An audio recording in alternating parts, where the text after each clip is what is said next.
अस्सलाम वालेकुम and a very warm welcome. आप देख रहे हैं आज पाकिस्तान, मैं हूं सिद्रा इकबाल। एक ज़माने में बात की जाती थी कि अगर आपको ज़िंदगी में आगे बढ़ना है, मौके चाहिए, तो बड़ा अहम है कि आपके पास एक्सेस टू अपॉर्चुनिटीज़ हो। और ये अपॉर्चुनिटीज़, ये ज़राए आपको मिलते थे अपनी काबिलियत के हवाले से भी, मेरिट आपके लिए दरवाजे खोलती थी, और दूसरी तरफ अगर आपके पास पैसा है, सरमाया है, तो भी आप अपने लिए बहुत सारी चीज़ों को मुमकिन बना सकते थे। बड़ी बड़ी जगहों पर एक्सेस हासिल कर सकते थे, नॉलेज हासिल कर सकते थे।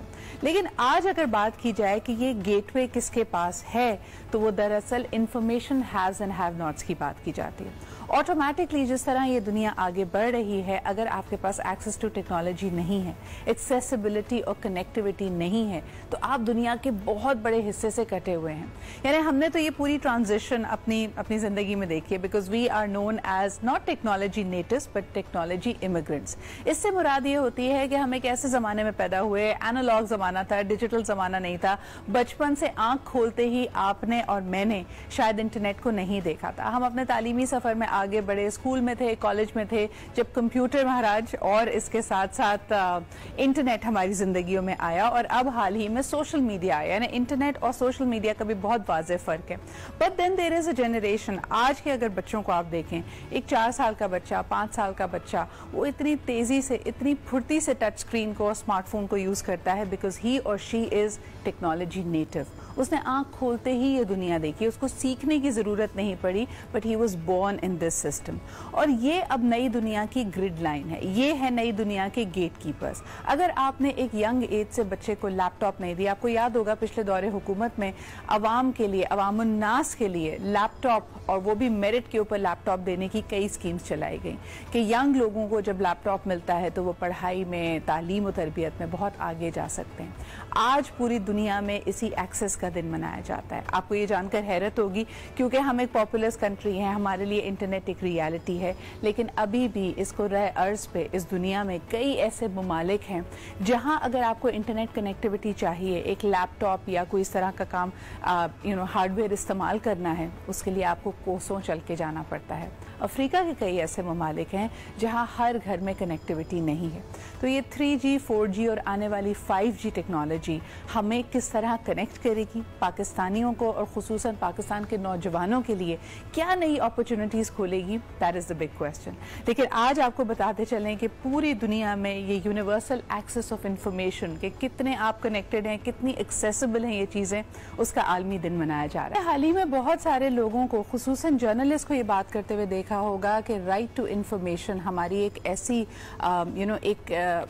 ऑल द कंट्रीज जो कि UN सिग्नेटरीज हैं, उन्होंने साइन अप किया है कि अपने अवाम को, अपने शहरियों को ये हक हासिल होगा कि उनके किसी भी फैसले के ऊपर अगर मज़ीद वो डिटेल में इंफॉर्मेशन चाहते हैं तो उस वक्त उनको रसाई दी जाए। यानी जिन लोगों को हम इलेक्ट करके उनको वोट देकर ऐवानों में पहुंचाते हैं, मुंतखब करते हैं, वो हमारे हवाले से क्या लॉस बना रहे हैं, किस तरह बजट का इस्तेमाल किया जा रहा है। एक बड़ी ज़बरदस्त स्टेटमेंट इस हवाले से मुझे लगती है कि budgets are basically moral statements, आपकी मोरालिटी को डिपिक्ट करती है कि आपकी अक़दार क्या हैं, आपने फैसले किन बुनियादों पर लिए हैं। तो यकीनन इस हवाले से आपसे सवाल भी किया जाना चाहिए, सिर्फ इसलिए नहीं कि ये पैसे कैसे खर्च हो रहे हैं, बल्कि आपकी इस फैसले की रूह को समझने के लिए कि किस हवाले से ये फैसला लिया, वो इंफॉर्मेशन भी होनी चाहिए। कहीं उसमें डिस्क्रिमिनेशन तो नहीं है, कहीं उसमें एक राय या किसी के हुकूक को सल्ब तो नहीं किया जा रहा। लेकिन अमूमन ये देखने में आया है कि जब राइट टू इंफॉर्मेशन का इस्तेमाल करते वक्त आपको कोई इंफॉर्मेशन दी भी जाती है तो यकीनन एट टाइम्स वो आपके लिए करामत नहीं होती है, और आपको इतना ये तवील प्रोसेस होता है, इसमें इतना उलझा दिया जाता है कि इवेंचुअली आप अपना सवाल ही भूल जाते हैं। बहैसियत जर्नलिस्ट हम इसको रोजाना फेस करते हैं, लेकिन फिर भी कोशिश करते हैं कि आप तक आए सही इंफॉर्मेशन। एक ब्रेक की तरफ बढ़ते हैं जी, और वापस आएंगे, जो कि काफी महीनों की ताखीर के बाद चली तो, लेकिन फिर रुक गई, और अब उम्मीद है कि 1 महीने बाद दोबारा से ये सर्विस बहाल की जाएगी। क्या मुहर्रकात रहे, इस पर बात करेंगे एक छोटे से ब्रेक के बाद।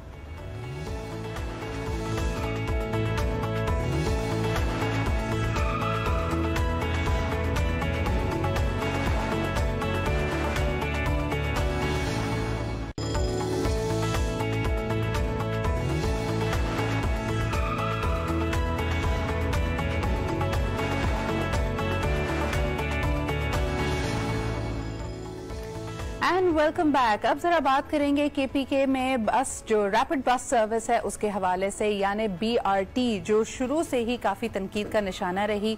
PTI हुकूमत ने इसको अपने माइलस्टोन प्रोजेक्ट्स के तौर पे पेश किया, लेकिन आपको बताते चलें कि 36 माह में मुकम्मल होने वाला ये प्रोजेक्ट दुनिया की महंगी तरीन BRT सर्विस करार पाई, क्योंकि इस पे तकरीबन 69 बिलियन रुपीस की लागत आ चुकी है। इसके अलावा जी काफी ताखीर के बाद पहली दफा ये सर्विस शुरू हुई 13 अगस्त को, लेकिन फिर शोमई किस्मत के 26 अगस्त को गुलबहार स्टेशन पे एक BRT बस में आग लग गई और उसके बाद दोबारा से इसको थोड़े से इल्तवा का ये शिकार हुई। अब उम्मीद की जा रही है कि दोबारा ये सर्विस तैयार की जाएगी। तनकीद करने वालों को बहुत मौके मिल गए। बस के हवाले से भी उसकी टेक्निकल जो सेहत है उसका दोबारा से मुआयना किया जा रहा है। इसकी मुख्तलिफ जो शाखें हैं, लेकिन खुसूसन ये कि शहरियों को अब दरपेश आने वाले मसाइल, 1 माह की और ताखीर हो गई है, इंतजार करना पड़ेगा BRT सर्विस के लिए। इस पर बात करेंगे। सबसे पहले हमारे कॉलीग आजम की रिपोर्ट पेशावर से इसी हवाले से। Let's take a look at that. ऊपर टूटा खुदा करके और पेशावर का मेगा प्रोजेक्ट BRT मंसूबा तकरीबन 3 साल में मुकम्मल हो ही गया। 13 अगस्त को वजीर आज़म इमरान खान ने खुद मंसूबे का इफ्तिताह किया।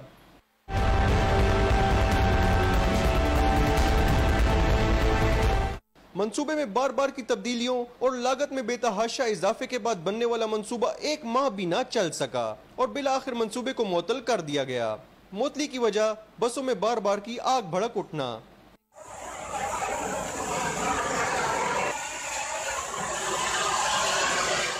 मुशीर इत्तलात खैबर पख्तूनख्वा कामरान बंगश ने एक ट्वीट में पैगाम दिया कि बसों की खराबी की तशखीस कर दी गई है और हल तलाश किया जा रहा है।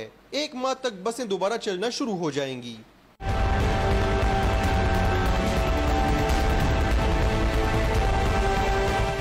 शहरियों ने भी बसों में आग लगने और मुअत्तली को शदीद तनकीद का निशाना बनाया। किसी ने मंसूबे में करप्शन के इल्जामात लगाए तो किसी को डर है कि बसों में सफर करना अब खतरनाक हो सकता है।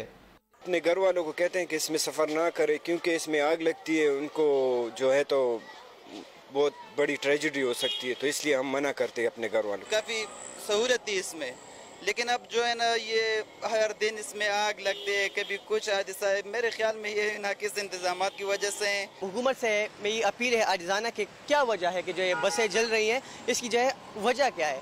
आप जल्द खुदारा हमारे पैसे हैं हमें और जो है हमें मत लूटें और ये जो बसें हैं इसे जल्द जल्द जो है स्टार्ट करें। शहरी मजीद कहते हैं कि इस मंसूबे से बड़ी नाअहली की मिसाल हो ही नहीं सकती। अज़म रहमान, आज न्यूज़, पेशावर। जी जनाब, ये नाअहली है, इनकॉम्पिटेंस है कि क्या वजूहात बन रही हैं। हमारे साथ मौजूद हैं the spokesperson for trans Peshawar जनाब उमैर खान साहब। जानेंगे कि ये इल्तवा कब ख़त्म होता है, कब शहरी दोबारा इन बसों में सफ़र कर पाएंगे। अस्सलाम वालेकुम उमैर साहब। जी वालेकुम सलाम। मैं साहब, खबरों की जीनत पहले बन रहा था, ताखीर की वजह से अब इसके सेफ्टी मेजर्स को क्वेश्चन किया जा रहा है। क्या समझते हैं आप? सबसे पहला कंसर्न शहरियों का यही है कि चलें ये बसेस दोबारा चल भी पड़ेंगी 1 महीने में, अगर ये सर्विस बहाल हो भी जाती है, ये बार बार जो बसों में आग लगने के वाकयात हैं इसमें कॉन्फिडेंस को खत्म कर चुका है शहरियों के। क्या कहेंगे आप इस हवाले से? जी बिस्मिल्लाहिर्रहमानिर्रहीम। सबसे पहले मैं आपका बहुत शुक्रिया अदा करूंगा। मैं आपको बताऊं कि बस मैन्युफैक्चरिंग जो कंपनी है उसकी सिफारिश पर और लोगों की सेफ्टी को मलूज़े खाते रखते हुए बस सर्विस को टेम्परेरीली सस्पेंड किया। मैं आपको बताऊं कि जो 2 बसों में आग लगने के वाकयात थे, हम ये चाह रहे थे कि दोबारा नेक्स्ट टाइम कोई ऐसा अनफॉर्सीन इंसिडेंट दोबारा रूनुमा ना हो, तो इसी हवाले से हमने इस सर्विस को टेम्परेरीली सस्पेंड किया और after the proper inspection of all the buses इसको प्रायोरिटी पर रिज्यूम भी किया जाएगा और लोगों का कॉन्फिडेंस भी बहाल किया जाएगा इसमें। सही। उमैर साहब, मुझे ये बताइएगा कि इन बसेस के बारे में कहा जा रहा था और सही कहा जा रहा था कि वजीर आज़म इमरान खान साहब का विजन है कि इको फ्रेंडली हो, उसका क्लाइमेट फुटप्रिंट ज्यादा ना हो, तो यानी ये बसें ऐसी थी कि ये पोल्यूशन को ज्यादा नहीं बढ़ाती थी। लेकिन फिर ये भी इशारा दिया गया कि बार बार आग लगने के वाकयात इस वजह से हैं कि टेक्निकली हमारे पास वो एक्सपर्टीज मौजूद नहीं थी। सवाल यहाँ पे ये उठाया जा रहा है कि ये बसेस जो कि हाइब्रिड बसेस कहलाती हैं, ये मंसूबा यानी अभी शुरू भी नहीं हुआ था, इसकी तमाम तर तामीरात मुकम्मल नहीं हुई थी, लेकिन उससे पहले इन बसेस को इंपोर्ट कर लिया गया और आज तक इसके हवाले से तकनीकी फैसिलिटीज आपके पास नहीं है। अभी भी एक चीनी वफ्द टेक्नीशियंस का आया हुआ है जो इनका मुआयना कर रहा है। इसके बारे में कुछ रोशनी डालिएगा। जी मैं आपको बताऊं कि बिल्कुल इमरान खान साहब वज़ीर-ए-आज़म पाकिस्तान की जो विजन की हम तारीफ करते हैं, बिल्कुल आई एंडोर्स दैट कि ये माहौल दोस्त बसेज हैं। ये हाइब्रिड बसेज हैं, फर्स्ट टाइम पाकिस्तान में इंट्रोड्यूस कराई गई हैं। और जो मैं आपको बताऊं कि टोटल एक तो बसेज वारंटी में हैं, तभी जो बस बनाने वाली कंपनी है दे आर कमिटेड इनफ कि जो अनफॉर्चुनेट इंसिडेंट्स हुए उसको देखते हुए वो मतलब हंगामी तौर पे पाकिस्तान भी आ गए और पेशावर बीआरटी के हमारे ऑफिस में भी पहुंच गए हैं। और ये 20+ जो चाइनीज ऑफिशियल्स हैं, इंजीनियर्स हैं, माहिरीन हैं, वो आए हुए। वो दिन रात इसी पे काम हो रहा है कि जो बसेस हमने फर्स्ट टाइम पाकिस्तान में इंट्रोड्यूस कराई हैं, इनको एक्सटर्नल एनवायरनमेंट के हिसाब से कैसे एडजस्ट किया जाए ताकि बसेस को as soon as possible rectify करके जो भी इनका इशू है इसको रिज्यूम सर्विस को रिज्यूम किया जाए। ये माहौल दोस्त बसेज हैं जी बिल्कुल। और ये जैसे ही इस पे लागत कम आती है क्योंकि इसी के directly proportional to the operational cost of the project, वो उस हवाले से it's a very big milestone. और ये बहुत बड़ा प्रोजेक्ट भी है, कोई माइक्रो लेवल का प्रोजेक्ट नहीं है, मैक्रो लेवल का प्रोजेक्ट है। और जब मैक्रो लेवल के प्रोजेक्ट्स होते हैं उसमें कोई माइनर से अगर डिफॉल्ट्स आ जाए, कोई इशू आ जाए, उसको रिजॉल्व कर लिया जाता है। और ये जो सर्विस रिज्यूम करने का है, हमारी प्रायोरिटी है कि सर्विस को as soon as possible resume किया जाए, बट कीपिंग इन व्यू लोगों की सेफ्टी। तो मैं साहब, ये जो टेक्निकल वक्त यहाँ पे पहुंचा है, इसने क्या इशारा दिया? अभी तक आपकी इन्वेस्टिगेटिव रिपोर्ट्स क्या कहती है, किस वजह से इन 2 बसेस में आग लगी? मैडम ऐसा है कि ये बसेस चूंकि हाइब्रिड हैं और इसमें सारा कुछ कंप्यूटराइज्ड होता है, इसमें कंट्रोलर्स हैं, कैपेसिटर्स हैं, उनमें कई डिकोडिंग और कोडिंग और बाइनरी डिजिट्स के हिसाब से होता है। Very complex complicated procedure. लेकिन जो इनिशियली जो है वो इशू वो कंट्रोलर्स में है और कैपेसिटर्स में है कि उनमें जो इलेक्ट्रिक वो है दैट वाज अ बिग मतलब अनयूजुअल, जिसकी वजह से ये इशू क्रिएट हुआ। तो फर्दर इशू क्रिएट ना हो ताकि तमाम बसेस को हम असरनोइसली चेक कर रहे हैं, इंस्पेक्ट कर रहे हैं। और जैसे ये सिस्टम मैं साहब एक आखिरी सवाल आपसे करना चाहूंगी। It's a very expensive project, जिस तरह कहा गया कि इसकी जो इस पे जो रिसोर्स इंटेंसिटी है वो बढ़ती ही चली गई। क्या आप इसको नेग्लिजेंस कहेंगे, कोताही कहेंगे कि टेक्निकल स्टाफ को तैयार नहीं किया गया? आपकी बसेस बेशक वारंटी में हैं, तभी ये चाइनीज टेक्निकल वफ्द यहाँ पे पहुंचा, लेकिन क्या हमारे पास ये एक्सपर्टीज लोकली नहीं होनी चाहिए थी, स्पेशली जबकि ये बसेस बहुत पहले इंपोर्ट कर ली गई और आपके पास काफी वक्त मौजूद था इन सारे प्रॉब्लम्स को स्ट्रीमलाइन करने के लिए? जी बिल्कुल, आपने जो कहा मैं उसको 100% एंडोर्स तो नहीं करूंगा, लेकिन मैं आपको ये बताऊं कि जो हमारे जो लोकल इंजीनियर्स हैं, एक तो जो वारंटी किसी भी चीज की होती है तो हमेशा जो कंपनी होती है वो खुद आके इंस्पेक्ट करती है। आप टीवी ले लें या कोई भी चीज ले लें तो कंपनी खुद करती है। अगर किसी लोकल इंजीनियर से कराएंगे तो उसकी जो वारंटी वो वॉइड हो जाती है। सही। तो इन ऑर्डर हम पब्लिक मनी को सेव कर सकें एज सून एज पॉसिबल, जितना पब्लिक के पैसे बच सकते हैं हमने बचाने भी हैं और मजीद कोई एक्सपेंडिचर नहीं करना। जो क्योंकि बसेस वारंटी में है तो इसमें गवर्नमेंट का कोई 1 रुपया भी खर्च नहीं हो रहा। जो बस बनाने वाली कंपनी है तमाम तरह अखराजात वो खुद बेयर करेंगे, जितना भी इशू होगा वो खुद बेयर करेंगे, चीजें रिप्लेस होनी वो करेंगे, इवन बस भी रिप्लेस होनी हुई तो वो भी करेंगे। That's not going to be a problem, क्योंकि अगर आप लोकल इंजीनियर से करवा लें, कैपेसिटी सब इंजीनियर्स की होती है, ऐसा नहीं कि कैपेसिटी नहीं है। और कैपेसिटी बिल्डिंग भी की गई है पहले, बस के प्रोजेक्ट से पहले भी ये कैपेसिटी बिल्डिंग भी की गई है। लेकिन एज ऑर्डर कि हम वारंटी को वॉइड ना होने दें, तभी जो बस मैन्युफैक्चरिंग कंपनी के जो माहिरीन है वो पाकिस्तान पहुंच गए। बहुत बहुत शुक्रिया उमैर साहब हमारे साथ मौजूद होने के लिए और इन चीज़ों पे महखा देने के लिए, बिकॉज लोगों के जहन में बहुत सारे अभाम थे,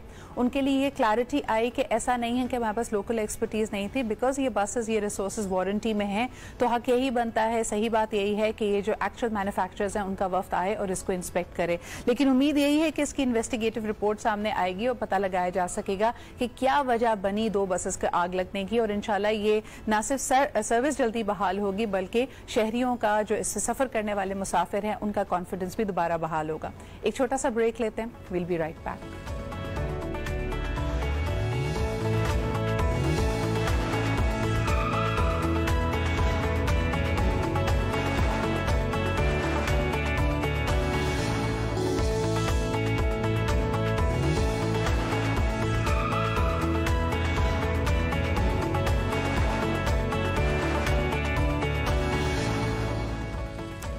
वेलकम बैक। आप देख रहे हैं आज पाकिस्तान। बात ज़रा करते हैं कि एक्स्ट्रा ऑर्डिनरी सिचुएशंस का हमें सामना रहा, हमें क्या पूरी दुनिया के सामने रही, और अब कई ममालिक में हम देख सकते हैं कि सेकेंड वेव आ रही है कोविड-19 की।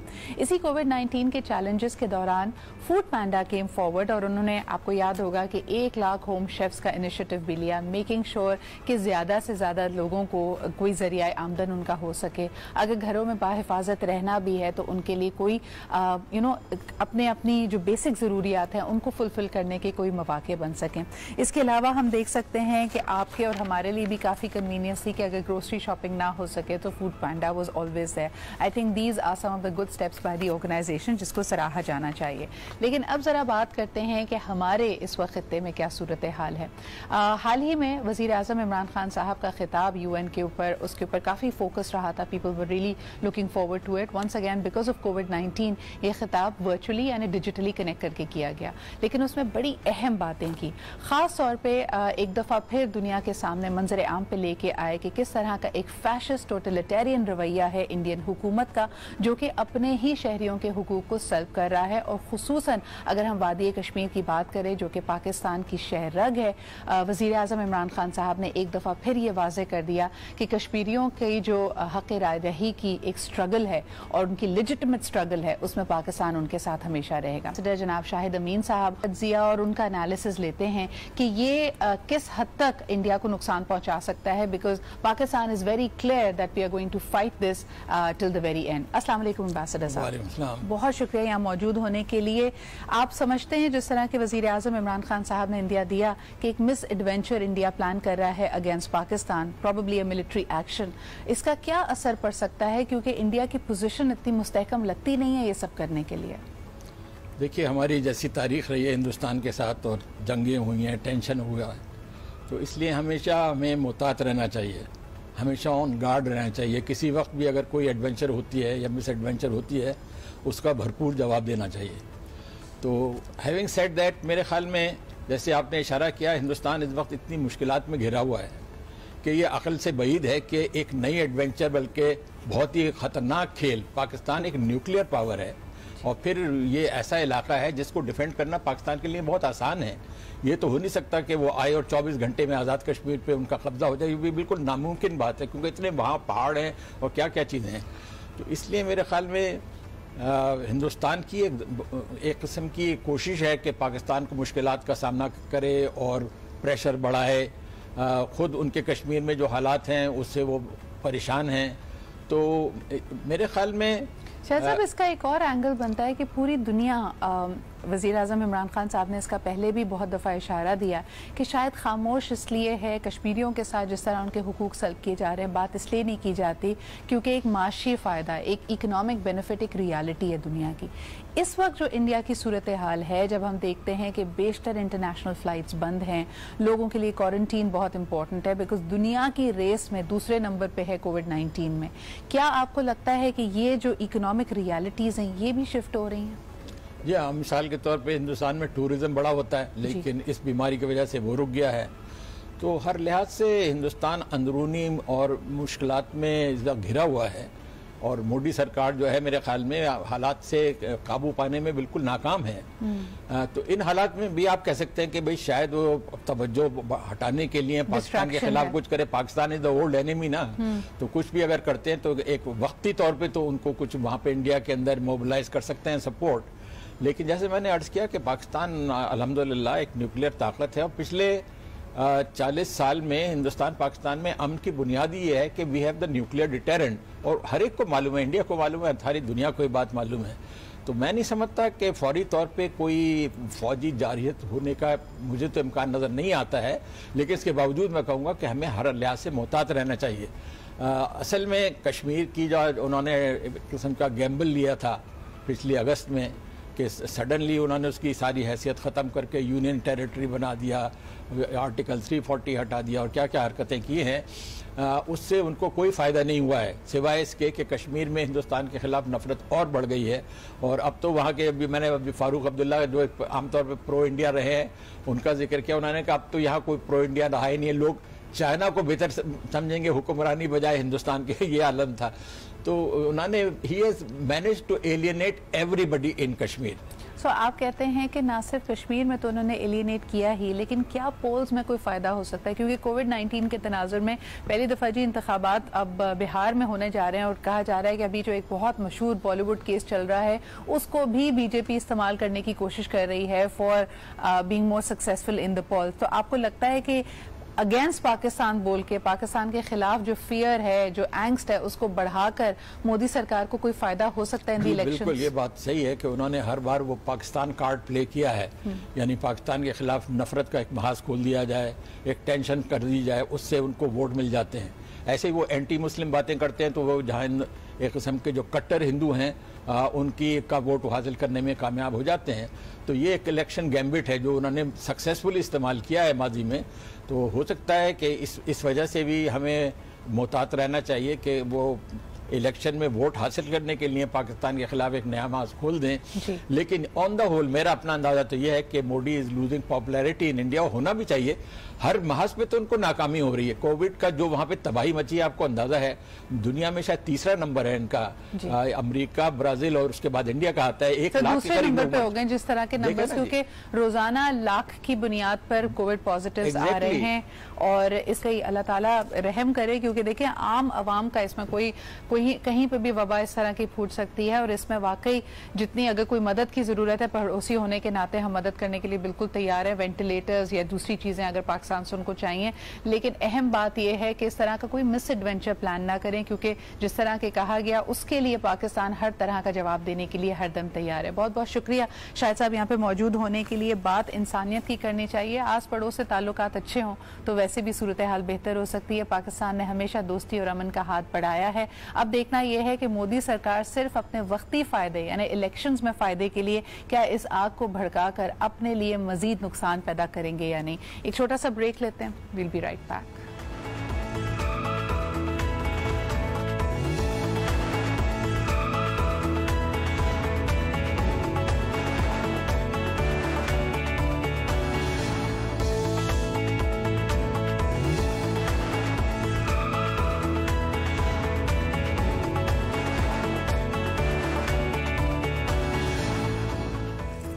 वेलकम बैक जी। आप देख सकते हैं मेरे सामने दुनिया का नंबर 1 बिस्किट जो सबकी पसंद है, यानी ओरियो, और इसको वाकई नंबर 1 समझा जाता है। अब आपके पास वेरिएंट्स भी मौजूद हैं। अगर आप इसको रिवायती जो इसका cocoa biscuit with the vanilla filling होता है वो नहीं पसंद, तो आप इसको स्ट्रॉबेरी के जायके में भी इंजॉय कर सकते हैं। लेकिन सबसे बड़ी बात 1 बाइट यानी ओरियो मिनीज भी अब आ चुके हैं जो कि बहुत ही अफोर्डेबल हैं। एंड आई थिंक स्कूल ले जाने के बड़े काम आ सकते हैं, क्योंकि 5 रुपए और 10 रुपए का छोटा सा पैकेट है जिसको रखना आसान है। आप बच्चे के लंच बॉक्स में डालें, ही और she will be very happy. लेकिन क्यों लंच बॉक्स की बात की जा रही है? क्योंकि आज ही स्कूल्स वापस खुल गए हैं। स्कूल्स ने ये कंडीशन हटा दी है, आपसे कहा है कि बिल्कुल आइए, अगर आप समझते हैं, पेरेंट्स इस बात पे अपना कॉन्फिडेंस समझते हैं कि उनका बच्चा अपने आप को लुक आफ्टर कर सकता है, तो SOPs को फॉलो करते हुए मास्क आकर सैनिटाइजर के साथ आर्म करके आप बेशक उसको स्कूल पहुंचाइए। और स्कूल्स ने भी ये वादा किया है कि तमाम तर SOPs को फॉलो किया जाएगा। ये किस हद तक मुमकिन है और खास तौर पे पेरेंट्स अपना दिल कड़ा कैसे करें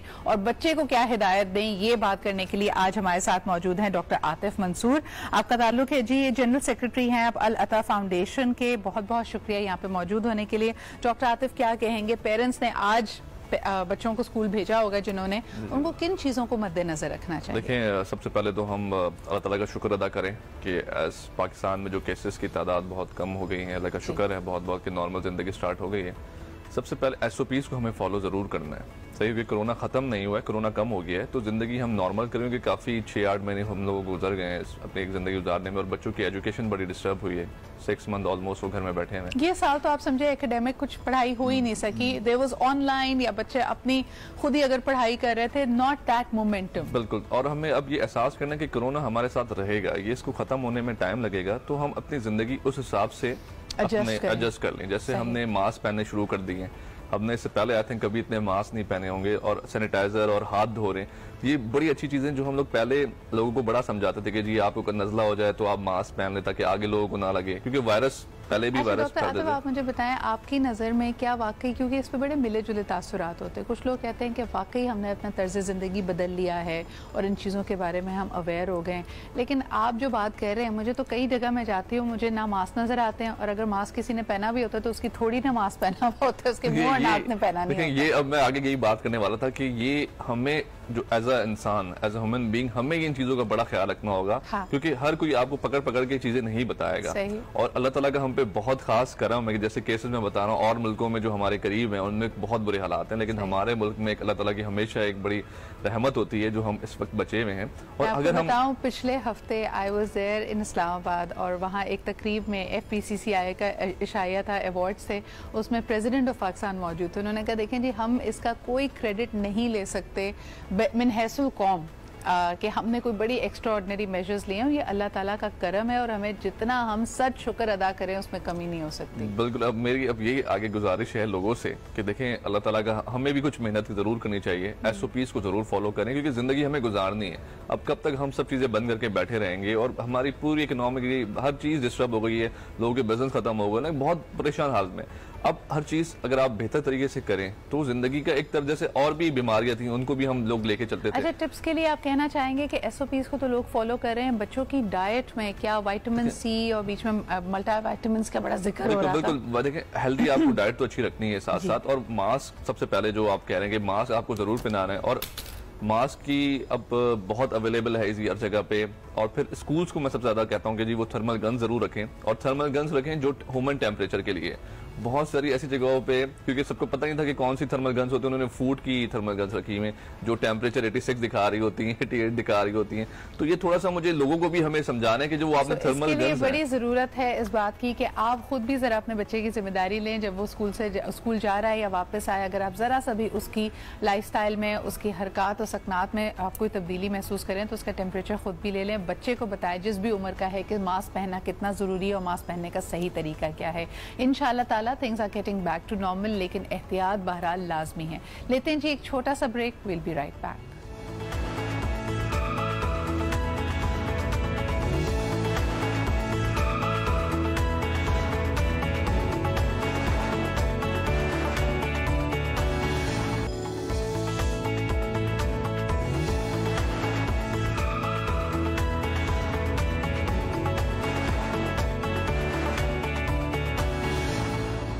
एंड वेलकम बैक। आप देख रहे हैं आज पाकिस्तान। बड़ा ही अहम इशू आज के इस डिस्कशन में उठाने वाले हैं। अगर आपके पास टेलीफोन लाइंस हमारी खुली होंगी, आप भी इससे डायरेक्टली अफेक्टेड हैं, तो जरूर हमें कॉल कीजिएगा। हम बात कर रहे हैं कि हेल्थ केयर फोर फ्रंट में आया साल 2020 में, जब लोगों ने एक दफा फिर सवाल करना शुरू किया कि क्या हुकूमती फैसिलिटीज हमारे पास मौजूद हैं। अगर एक इंसान, एक शहरी पाकिस्तान में बीमार पड़ता है तो उसके पास क्या मौके मौजूद हैं। बहुत सारे एंगल्स हैं जी इस इशू के। हम देखते हैं कि अताई डॉक्टर्स से लेके डॉक्टर्स की गफलत पे बात की जाती है, हमारे पास अस्पताल कम है, क्लिनिक्स कम है, इस पे बात की जाती है। लेकिन एक बहुत अहम जुज यानी जो प्राइसिंग है, when it comes to the medicines, when it comes to the test, यानी the cost of getting a treatment, उस पे बात करनी भी बड़ी अहम है। हाल ही में एक दफा फिर इस बात पे फोकस इसलिए आया क्योंकि हुकूमत ने इस बात की निशानदेही की कि 94 ड्रग्स, लाइफ सेविंग ड्रग्स ऐसी हैं जिसपे एक दफा फिर 10% तक कीमत बढ़ाई जा सकती है। इसका मौकफ हुकूमत की तरफ से ये दिया गया कि जब आप इन प्राइसेस को रेगुलेटेड रखते हैं, एक कम सतह पे इसको मुंजमद कर देते हैं, तो इसकी वजह से चोर बाजारी, स्मगलिंग और ब्लैक मार्केट खुल जाती है। क्योंकि जो मुनाफाखोर तबका है वो चाहेगा कि जाहिर सी बात है ये बड़ी अहम अद्वियात है और इसके ऊपर वो ज्यादा मुनाफा कमा सके। That's why it was important कि इनकी शॉर्टेज को, जो मसनूई किल्लत पैदा की जाती है मार्केट में, उसको खत्म करने के लिए इन प्राइसेस को रैशनलाइज करना, इनको बढ़ाना जरूरी था। इस हवाले से डॉक्टर फैसल सुल्तान क्या कहते हैं, उनका ये वीडियो मैसेज हमारे पास मौजूद है। हमने कोशिश की कि वो लाइव हमारे प्रोग्राम में हो, लेकिन उन्होंने कहा कि this statement says it all. तो हम आपको वो दिखाएंगे, लेकिन उससे पहले शहरियों का क्या रद्द अमल आया, क्योंकि ये पहली दफ़ा नहीं है। आप समझ रहे हैं शायद ये 5 रोज़ पहले कबल का जो मामला है 10% की हाइक का, उसके ऊपर हम बात कर रहे हैं। अगर आप सिर्फ और सिर्फ medicine price increase in Pakistan search करते हैं तो अभी हाल ही की ये रिपोर्ट नहीं है, गुज़िश्ता 5 दिनों की रिपोर्ट नहीं, आपको हर 3 माह पहले तवातुर से ऐसी इंडिकेशंस मिलेंगी। अब अगर इसको हम एड अप करते जाते हैं कि 2 माह पहले भी 10% प्राइसेस बढ़ी थी, आज भी बढ़ी हैं, तो एक आम आदमी की दस्तरस से अद्वियात कितनी दूर होती चली जा रही हैं, ये आपके सामने है। इस पे लोग और शहरी क्या कहते हैं, आइए आपको सुनवाते हैं। मेडिकल स्टोर तो लैन वास्ते आए तो दवाइयां अगे नालों अद्धी कीमत होर वध गई है। घरों पैसे कुछ लैके आई दे, अगों दुकानदार कुछ सुनाते हैं। जो गंदी हुकूमत आई है हमारे मुल्क में, जिसने पूरे मुल्क का बेड़ा गर्क कर दिया, भविष्य का बेड़ा गर्क कर दिया। दवाइयाँ, गरीब आदमी दवाइयाँ कैसे खरीदेगा? दवाइयाँ एक तो महंगाई इतनी इस कदर बढ़ गई कि दवाइयाँ उन्होंने इतनी महंगी कर दी कि हर बंदा नहीं ले सकता, और अगर लेता भी है तो दवाइयाँ नकली मिलती हैं, 2 नंबर मिलती हैं। गवर्नमेंट कुछ कर ही नहीं थी। गवर्नमेंट ने की करना है साथ ही। गवर्नमेंट ਦੇ ਉਹਨਾਂ ਨੇ ਹੱਥ ਤੇ ਹੱਥ ਰੱਖ ਕੇ ਬੈਠੀ ਹੈ। ਗਰੀਬ ਆਮ ਉਹਦਾ ਜਿਹੜੀ ਬਾਹਰ ਮਰ ਰਹੀ ਹੈ ਉਹਨੂੰ ਪਤਾ ਹੀ ਨਹੀਂ ਹੈਗਾ ਉਹਨੂੰ ਕਿ ਗਰੀਬ ਆਮ ਦਾ ਕੀ ਹਾਲ ਹੋ ਰਿਹਾ। ठीक है, सरकारी हॉस्पिटल में आके भी मेडिसिन बाहर से लेनी पड़ रही है, उसके अलावा बहुत ज़्यादा एक्सपेंसिव हो गई है। पहले भी ऑलरेडी बहुत ज़्यादा महंगी हैं, बहुत ज़्यादा महंगी हैं। इस तो बाद होर आवाम कितने जाएगी, दवाइयाँ किवें लवेगी, की करेगी। अच्छा जी, आपको बताते चलें कि 2018 में क्या हुआ था। The drug regulatory authority of Pakistan ने कहा था कि उस वक्त जो प्राइस इंक्रीज किया जा रहा है उसको जस्टिफाई करते हैं क्योंकि ये सुप्रीम कोर्ट के फैसले के तहत है, जो कि फैसला 14 नवंबर 2018 को लिया गया। आपको बताते चलें कि 40 साल में पहली दफा था कि अद्वियात की कीमतें इस हद तक बढ़ी। First time in the history of Pakistan 45,000 अद्वियात को अप टू 15% तक बढ़ा देने की इजाजत दी गई। ये आपको 2 साल पहले का जो हुकूमती फैसला था, जो बल्कि सुप्रीम कोर्ट का फैसला था, उसके तहत ये किया गया।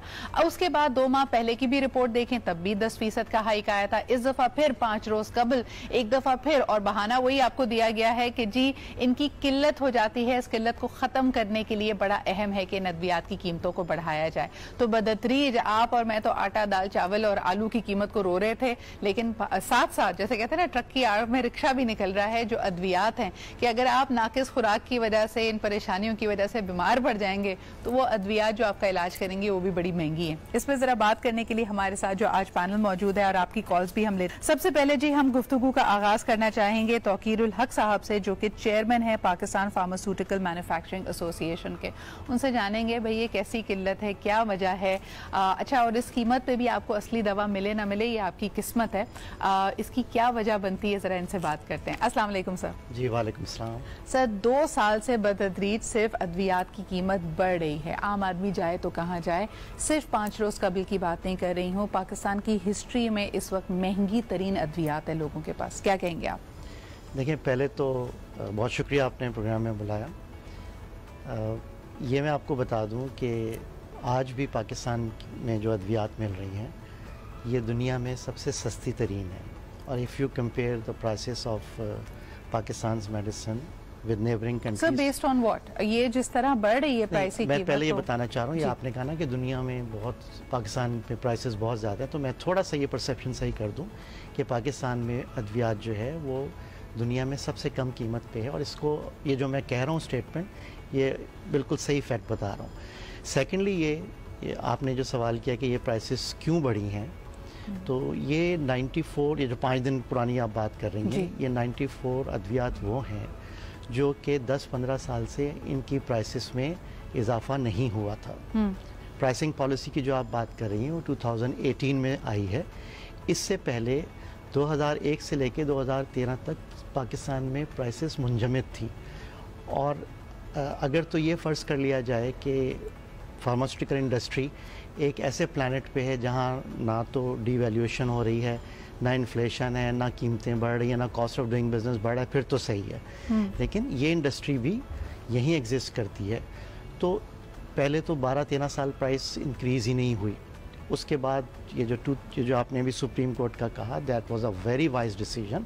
और ये डिसीजन जो था ये पूरा एक आइसोलेशन में नहीं हुआ था, इसमें इंडस्ट्री शामिल थी, कैबिनेट से अप्रूव हुई, सुप्रीम कोर्ट की इंडोर्समेंट थी। और अगर ये फैसला नहीं लिया जाता तो आज जो हम 94 प्रोडक्ट्स पे आ रहे हैं, आपकी बहुत सारी आम इस्तेमाल की जो मेडिसिन है वो भी शॉर्ट हो जाए। नहीं, लेट मी कंप्लीट, वो भी शॉर्ट हो जाती। अब आए ये 94 जो 5 दिन पुरानी आप बात कर रही हैं, ये वो अद्वियात हैं जो कि जान बचाने वाली अद्वियात हैं। इसमें कैंसर से रिलेटेड प्रोडक्ट हैं, इसमें blood pressure, high blood pressure की प्रोडक्ट्स हैं, लो ब्लड प्रेशर की हैं, एसेंशियल ड्रग्स हैं ये। इसमें जो है वो ग्लूकोमा जो कॉलम होती है उससे रिलेटेड प्रोडक्ट्स हैं, ये वो प्रोडक्ट्स हैं जो आम इस्तेमाल में नहीं आती, लेकिन इनकी नॉन अवेलेबिलिटी की वजह से जिस पेशेंट को ये ज़रूरत है, तो फैक्चुअली हो क्या रहा था। I'm sorry तौकीर साहब, देखें सबसे पहली तो बात ये कि जो आप कह रहे हैं कि ये लाइफ सेविंग ड्रग्स हैं, ये आम इस्तेमाल में नहीं आती। अगर आपको कोई भी अस्पताल में अपने मरीज का इलाज कराना है, इमरजेंसी में ये अद्वियात काम में आती हैं। आप किसी सरकारी अस्पताल में चले जाएं जहां कहा जाता है गरीब आदमी का मुफ्त इलाज होगा, उससे सिर्फ कहा जाता है अद्वियात ले आओ, तो ये कॉस्ट डायरेक्टली एक मरीज और उसकी फैमिली करती है। अगर ये उसकी दस्तरस से, उसकी अफोर्डेबिलिटी से बाहर निकल जाती है, वो अपने मरीज का इलाज नहीं करा सकता, नंबर 1। नंबर 2 ये कि जो आपने खुद इशारा दिया कि 45,000 जो अद्वियात थी, इनको भी जान बचाने की अद्वियात ही कहकर हमने 2 साल पहले इनकी प्राइसेस में सबसे बड़ी, यानी आप कह रहे हैं कि दुनिया भर में जो भी प्राइसेस हो, लेकिन एक पाकिस्तानी कंज्यूमर के हवाले से देखिए कि इन प्राइसेस में 200% तक की ज्यादती आई। यानी हम कोई 5%, 10% की बढ़ावे की बात नहीं करें, कहां 12 साल अद्वियात की प्राइस नहीं बढ़ती है। और उसके बाद सुप्रीम कोर्ट, जिसमें आपने कहा कि तमाम स्टेक होल्डर्स शामिल थे, इस हुकूमत के आते हुए 40 सालों में सबसे महंगी तरीन दवा इस वक्त पाकिस्तानियों को मिल रही है। हम इस पे आपका कमेंट जरूर चाहेंगे। नहीं, देखिए ये फिर आप जो है ना, ये आपकी परसेप्शन गलत है कि महंगी तरीन है। मैं यही बता रहा हूँ कि पाकिस्तान की महंगी तरीन है पूरी दुनिया में। देखिए, मैंने अमेरिका जाके दवाई नहीं लेनी है। मैं कह रही हूँ कि मैं 2 साल पहले जो दवा, अगर मेरे घर में कोई बुजुर्ग है, कोई बीमार है, उसके लिए जो दवा आती थी, इन 2 years the price has gone 200 times up. यानी 200% आपकी एक चीज की यानी दुगनी कीमत हो गई है, तिगनी कीमत हो गई है। तो हम तो बोलेंगे ना इसमें। नहीं, उसमें ये देखिए कि 200% की जो आप बात कर रही हैं ना, जैसे कि मैंने भी आपको बताया कि अगर 15 साल 13 साल प्राइस इंक्रीज नहीं होगी और जब भी करेक्टिव एक्शन लिया जाएगा तो एकदम से प्राइस हाइक आएगी। अगर मेरिट पे हर साल कंप्लीट करें ना, करने दें मुझे, अगर मेरिट पे हर साल प्राइस इंक्रीज होती रहती तो एकदम से ये शोर ना उठता। नंबर 2 कि अगर एक गोली जो है वो 1.5 रुपए की है और वो मिल ही नहीं रही, बना ही नहीं पा रही इंडस्ट्री, और अगर उसकी प्राइस 5 रुपए जो है वो बढ़ जाती है, तो परसेंटेज में आप कहेंगे जी 60%, 70%, 80% हो गई। लेकिन अगर ये प्रोडक्ट अवेलेबल ही नहीं है, दवा अवेलेबल ही नहीं है, तो पेशेंट कहाँ जाएगा?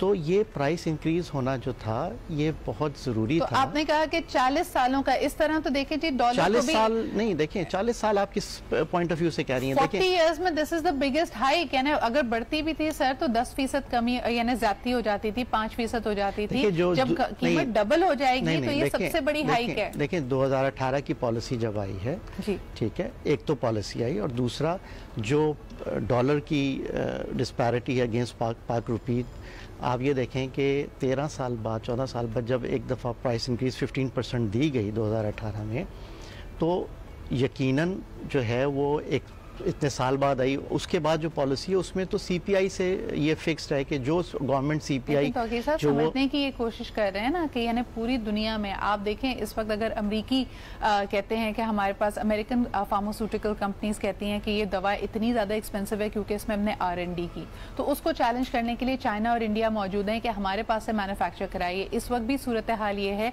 कि पाकिस्तान में बहुत सारी वैक्सीन जो आ रही हैं वो इंडिया से आ रही हैं और कम कीमत पे आ रही है। जब हमारी फार्मास्यूटिकल मैन्युफैक्चरिंग कंपनीज जिसको आप रिप्रेजेंट कर रहे हैं इन कीमतों को बढ़ाते हैं, तो क्या R&D में खर्चा आ रहा है, कहाँ से प्रोक्योरमेंट हो रही है, क्या all these books are very clear? और सबसे बढ़कर ये इसके जो पॉलिटिकल एंगल है उसको मैं कवर करना चाहूंगी। हमारे साथ हमारे ब्यूरो चीफ फ्रॉम लाहौर जनाब सलीम शेख साहब मौजूद हैं। सलीम शेख साहब, ये अद्वियात की कीमतें अगर हम इसको बैक ट्रैक करते हैं और जिसका मैंने हवाला दिया 2018 के इस फैसले का, यानी ये मौजूदा हुकूमत के पहले 100 दिन थे हुकूमत के और अद्वियात की कीमतें इतनी स्काई रॉकेट कर गई थी, इस पे आप क्या कहेंगे?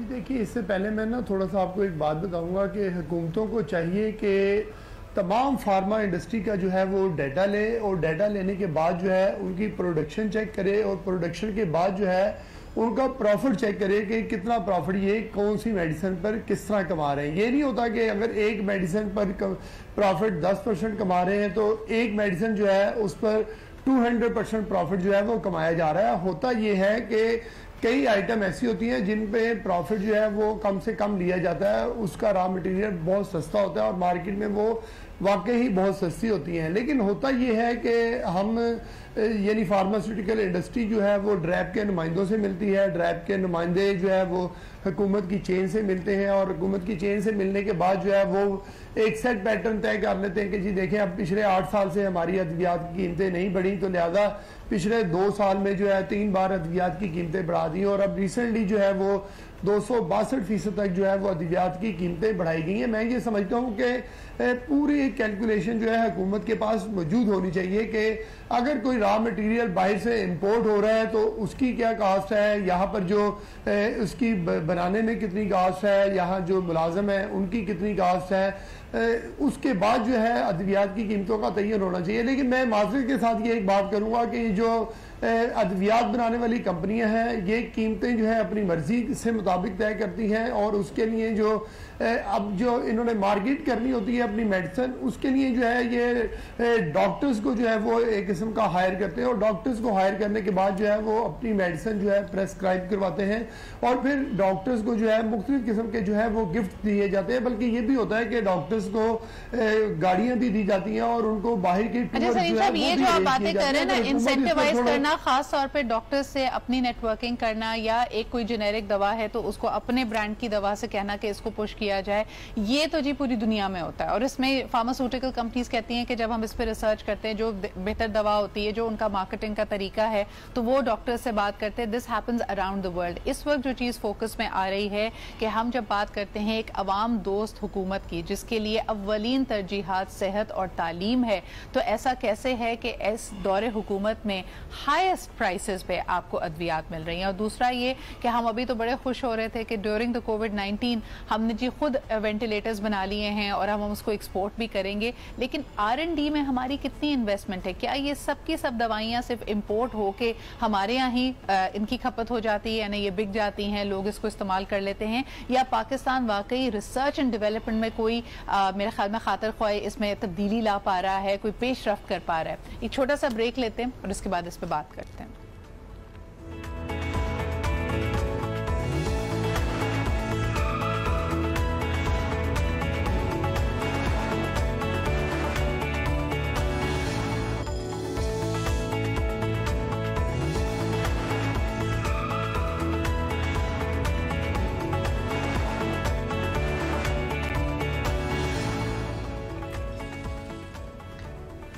जी जनाब, वेलकम बैक। आप देख रहे हैं आज पाकिस्तान। बात कर रहे हैं हम अद्वियात की कीमतें बढ़ने की। हुकूमती जो मौक़िफ़ था वो मैंने बताया और अभी आपको सुनवाते भी हैं। एक कॉलर हमारे साथ है, जरा उनसे बात करते हैं। हेलो, अस्सलाम वालेकुम। जी अस्सलाम वालेकुम। जी, कौन सा, आप कहाँ से बात कर रहे हैं? मैं कैप्टन नवीद बात कर रहा हूँ कराची से। जी सर, क्या कहना चाहेंगे? मुझे तौकीर उल हक साहब से क्वेश्चन करना था, बड़ा इम्पोर्टेंट। जी फरमाइए। जी तौकीर साहब, अस्सलाम वालेकुम। जी वालेकुम सलाम। तौकीर साहब, मैं कैप्टन नवीद बात कर रहा हूँ and I am looking after one eye hospital in Karachi. जी फरमाइए। जी जी, आप अपना सवाल कीजिए। ये एक मेडिसिन है एसीटाज़ोलोमाइड, जो कि डायमॉक्स के नाम से भी आती थी और एजेडेम में भी यहाँ पे मिलती थी। अब फॉर द लास्ट 1 ईयर ये इतनी इम्पोर्टेंट मेडिसिन है आई से रिलेटेड, ऑब्वियसली ये बाकी जो बीमारियां हैं उसमें भी ये यूज होती होगी, तो ये पूरे पाकिस्तान में नहीं अवेलेबल। और पहले जो मिलती थी वो 30 रुपए की 30 गोलियां मिलती थी, and which was very easy for the patient to buy from the any medical store. अब मसला ये है कि अब ब्लैक में ये मिल रही है और एक गोली जो है वो 100 रुपए की मिल रही है, और पाकिस्तान की नहीं, ये सब स्मगल होके ये मेडिकल स्टोर्स के ऊपर अवेलेबल है। और मरीज चूंकि बीमार है, उसको मजबूर है, तो वो मेडिसिन लेनी पड़ती है उसको। मेरा आपसे क्वेश्चन ये है कि as a chairman of your society whatever, आप प्लीज इसको जरूर देखिए, और जो ऑलरेडी कंपनीज बना रही हैं उनको आप कहें कि ये खुदारा ये मरीजों के लिए बनाएं, ठीक है, इतनी इम्पोर्टेंट। बहुत शुक्रिया, आपका सवाल हमारे पास आ गया। तौकीर साहब, योर रिस्पांस टू दिस। जी कैप्टन साहब, थैंक यू वेरी मच। आपने ये जो हाईलाइट किया, आई फुली एग्री कि ये एसीटाज़ोलोमाइड जो है इसके ऊपर बहुत 1 साल से नहीं बल्कि ये 4-5 साल से ये इशू है, और ये कई सालों से ये हार्डशिप केस में ये प्रोडक्ट फंसी हुई थी। और मैं शुक्रगुजार हूँ गवर्नमेंट का कि अभी जो 5 दिन पहले 94 अद्वियात की प्राइस रिवाइज की गई है हार्डशिप केसेस में, जो कि जान बचाने वाली अद्वियात है, उसमें ये एसिटोजोलोमाइड भी शामिल है। और अब इसकी प्राइस जो है वो रिवाइज होने के बाद all the companies which have this product registered with them, ये अगले 10 से 15 दिनों में ये फ्रीली पूरे पाकिस्तान में अवेलेबल होगी। और यकीनन जो ग्लूकोमा के पेशेंट हैं उनको इससे सफर कर रहे थे। क्वेश्चन टू दिस बिकॉज हमने इस इशू पे बात की और किल्लत की भी बात की जा रही है अद्वियात की, और उसको पे प्लग इन करने के लिए स्मगल तरीका है। आप लोगों का जो केस है, जैसे आपने खुद कहा हार्डशिप केस, इससे मुराद होती है कि जी एक तो ये बड़ी ज़रूरी दवा है और अगर इसकी प्राइस ना बढ़ाई गई तो दूसरे तीसरे तरीकों से आती है because it makes no business sense.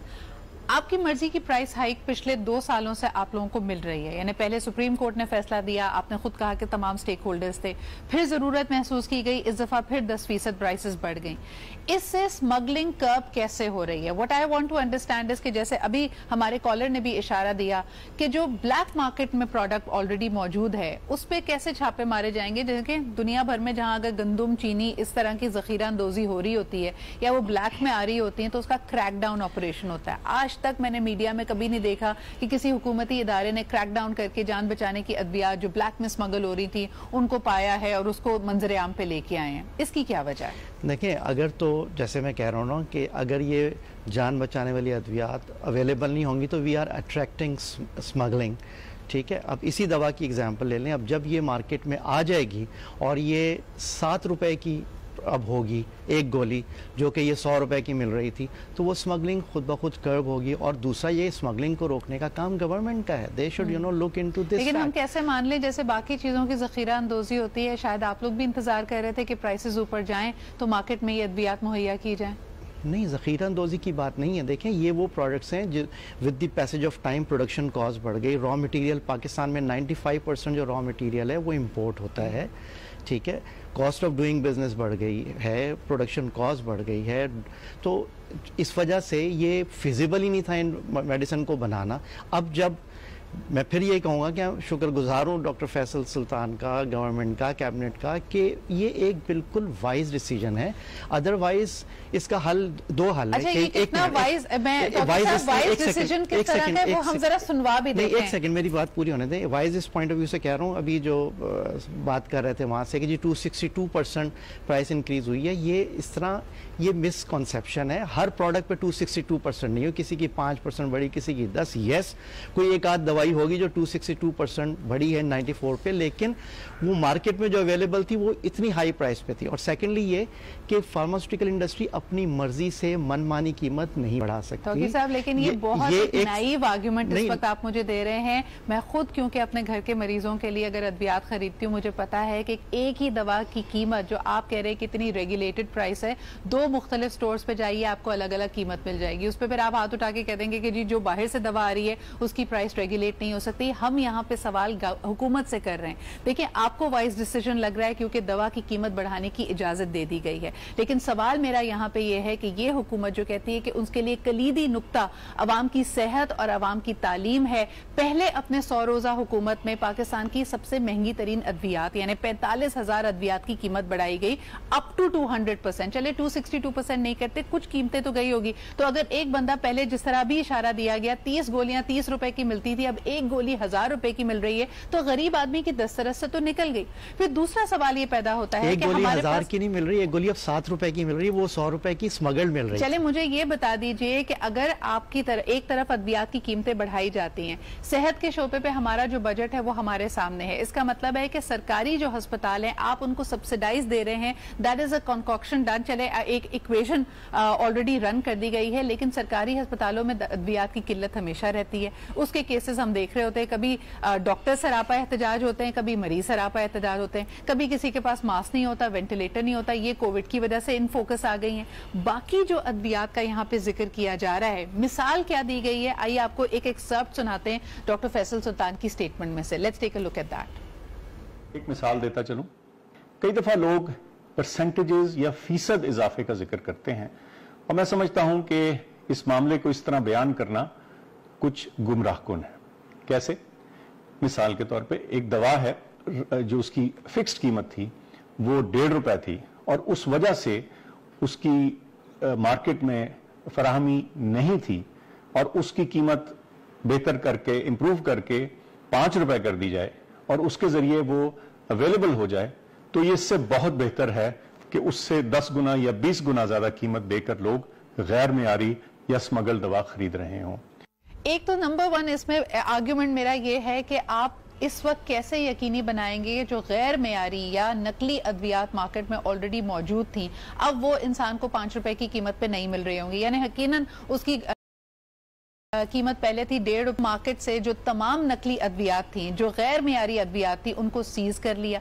क्या हुकूमत ने इसके ऊपर कोई पेशरफ्त की कि जो ब्लैक में स्मगल हुई हुई दवाइयां थी उनको वो मार्केट से सारी उठा ली गई हैं? जो शॉर्टेज मार्केट की है उसका भी केस हमारे पास कोई मौजूद नहीं है कि क्या वाकई इन अद्वियात की प्रोडक्शन पाकिस्तान में खत्म हो गई थी या क्या मामला हुआ। और सबसे बढ़कर ये डॉक्टर फैसल, जिस चीज की कीमत अगर 1.5 रुपए है और वो 5 रुपए हो जाती है, एक गरीब आदमी के लिए ये 5 गुना ये आपका प्राइस हाइक है, ये उतना ही परसेंटेजेस में हाइक है। आप 1.5 रुपए को 150 रुपए समझ लीजिए और अगर उस चीज की कीमत 500 हो जाती है, इसका फर्क मेरी जेब में पड़ता है। आपको एक और अंदाजे के मुताबिक बताते रहें कि आज से तकरीबन 18 साल पहले हम कहते हैं कि अगर एक गरीब आदमी 100 रुपए कमाता था तो उसके 25 रुपए तकरीबन जाते थे घर के खाने पीने के अखराजात में, और उसके पास इतनी डिस्पोजेबल इनकम होती थी कि वो अपना इलाज मुआवजा करा सके, मेडिसिन ले सके। इस वक्त जो पाकिस्तान में इन्फ्लेशन का हाल है, एक गरीब आदमी जब 100 रुपए कमाता है तो तकरीबन 75 से 80% रुपए उसके सिर्फ और सिर्फ खाने पीने में खर्च हो जाते हैं। अब इसके बाद उसने क्या अपना इलाज कराना है, कौन सी दवा लेनी है, तो ये 1.5 रुपए की दवा अगर 5 रुपए की होगी तो उसको बहुत फर्क पड़ता है। एक छोटा सा ब्रेक लेते हैं, विल बी राइट बैक।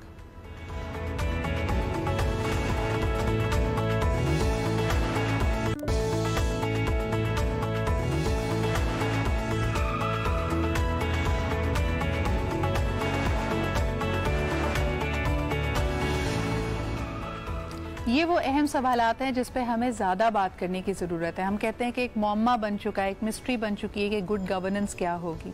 वो तमाम पॉलिटिकल पार्टीज़ जो इक़्तिदार में आती हैं, इक़्तिदार में आने से पहले आपसे कहती हैं कि आम आदमी की सेहत, तालीम, उनका रोज़गार, रोटी कपड़ा मकान उनके लिए अहम है। वहीं पर उनसे सवालात होने चाहिए कि ये क्या माजरा है, सेहत का बजट आप बढ़ा नहीं रहे, अद्वियात की कीमत जो एक आम आदमी की दस्तरस में है उससे बाहर होती चली जा रही है। अगर जो सबसे गरीब तबका है उसके लिए आपने एहसास कार्ड या सेहत कार्ड दे भी दिया, उसको एक बहुत बड़ा मिडिल क्लास है जिसके पास अब कोई रास्ता नहीं बचा और अपनी सफ़ेद पोशी का भरम वो कैसे रखे। लेकिन फिर भी जी हमारे यहाँ इस तरह के इदारे मौजूद हैं जो लोगों की इमदाद करते हैं। और सबसे पहले यहाँ मैं बात करना चाहूँगी इंडस हॉस्पिटल की, जो कि नेशन वाइड नेटवर्क है जहाँ पे क्वालिटी हेल्थ केयर आपकी इज़्ज़त नफ्स को मजरूह किए बगैर, अगर आप उसको अफोर्ड नहीं कर सकते, आपको free of cost all treatment मिलता है। उनसे जानते हैं कि इस प्राइस हाइक पे तासुरात हैं। हमारे साथ मौजूद हैं इंडस अस्पताल के बानी जनाब डॉक्टर बारी साहब। अस्सलाम वालेकुम डॉक्टर बारी। वालेकुम अस्सलाम जी। सर, ये जो प्राइस हाइक है बतदरीज, ये मैं सिर्फ 5 रोज पहले की बात नहीं कर रही हूँ। 2018 में सुप्रीम कोर्ट ने भी कहा, उस वक्त भी कहा गया कि पाकिस्तान के 40 सालों में 45,000 अद्वियात की कीमत बढ़ाना, अब ये चले परसेंटेज की बात नहीं करते, कीमत की बात नहीं करते, सबसे महंगी अद्वियात हो गई हैं। एक फलाही इदारा आप रन कर रहे हैं, वहाँ पे सैकड़ों हज़ारों मरीजों का मुफ्त इलाज होता है। आपके अस्पताल की कारकर्दगी पे, इसके ऑपरेशंस पे इस प्राइस हाइक का क्या इम्पैक्ट आएगा? देखिए, जो भी इंक्रीज आता है उसका इम्पैक्ट तो डेफिनेटली आता है कि जब चाहे वो बिजली का रेट बढ़ जाए, चाहे गैस का रेट बढ़ जाए, चाहे दवाइयों के रेट बढ़े, और उस पर डेफिनेटली इम्पैक्ट तो आएगा। लेकिन ये है कि ये भी हमको एनालाइज, अभी क्योंकि मैंने ऑफ हैंड देखा नहीं है कि कौन सी मेडिसिन क्या बढ़ी है और हम पहले किस कीमत पे ले रहे थे। वो क्योंकि जो बहुत सारी जिनकी प्राइसेस बढ़ी हैं, जो मेरे हिसाब से, मैंने पूरी लिस्ट सुनी थी कि कुछ उसमें डेफिनेटली वो हैं, क्योंकि जो लोग मैन्युफैक्चरर को वो बारे में नहीं आता था तो वो बनाते नहीं थे। हालांकि रजिस्टर्ड ड्रग है, वो बताते रहे हैं, लेकिन जब से प्राइसेस नहीं बढ़ी कुछ उस हिसाब से उन्होंने रोक दिया था। फिर ये बाहर से आ जाती हैं, स्मगल होती हैं, तो वही चीज आप 1 रुपए की चीज 10 रुपए में खरीद रहे होते हैं। तो वो इसका सही पिक्चर तो उस वक्त आएगी जब मेरे पास अच्छा, एक चीज मैं यहाँ पे बिल्कुल कहना चाहूंगी कि हमारे प्रोग्राम से आप हरगिज ये इंप्रेशन ना लीजिएगा कि जो फार्मास्यूटिकल मैन्युफैक्चरर्स हैं हम उन पे सारा मलबा डाल रहे हैं। देखिए, after all they are in the business of doing something, और मैं ये नहीं कहती कि वो लाइफ सेविंग ड्रग्स को उसकी देखिए एक तो फराहमी को यकीनी बनाते हैं, कितने लोगों का रोजगार उनसे जुड़ा हुआ है। यहाँ जो चीज हम क्वेश्चन कर रहे हैं वो हुकूमत की अपनी हिकमत अमली है। यानी एक तरफ सेहत का बजट बढ़ता नहीं है, अद्वियात की कीमत बढ़ती है, एक आम आदमी के रिलीफ के लिए, गुड गवर्नेंस के लिए उनके जहन में क्या खाका है ये हमें क्लियर नहीं हो रहा। लेकिन मुझे ये बताइएगा कि तौकीर साहब, as your own undertaking of the association and of the manufacturers, आपने जैसे खुद कहा कि ये हाईली कम कीमतों पे इनको सरकारी अस्पतालों में और वैसे भी फलाही इदारों में दिया जाता है, इस प्लेज को आप लोग अभी भी अपहोल्ड करेंगे? एग्जैक्टली देखें, जो जितने सरकारी इदारे हैं, फार्मास्यूटिकल इंडस्ट्री की एक बड़ी कंट्रीब्यूशन है कि we do not do commercial business. हम गरीबों का ख्याल के पॉइंट ऑफ व्यू से सारी इंडस्ट्री जो है, जो जितने टॉप के इंस्टीट्यूशंस हैं, गवर्नमेंट इंस्टीट्यूशंस हैं और इवन जो चैरिटी पे चल रहे हैं, उन पे हम स्पेशल प्राइस देते हैं, इवन कॉस्ट प्राइस पे भी अवेलेबल कराते हैं, and that is our social responsibility as well. Absolutely. अब आ गया, ये तो हमारा रोल हो गया ना, दैट्स अ लिमिटेड रोल।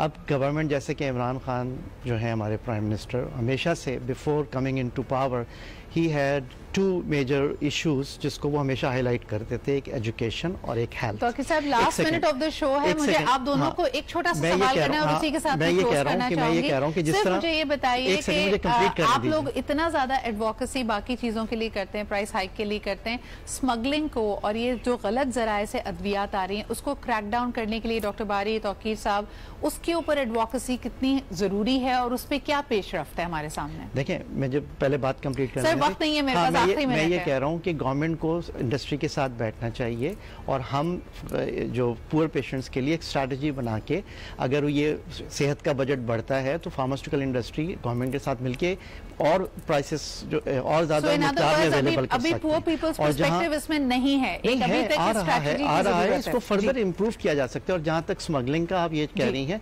जब ये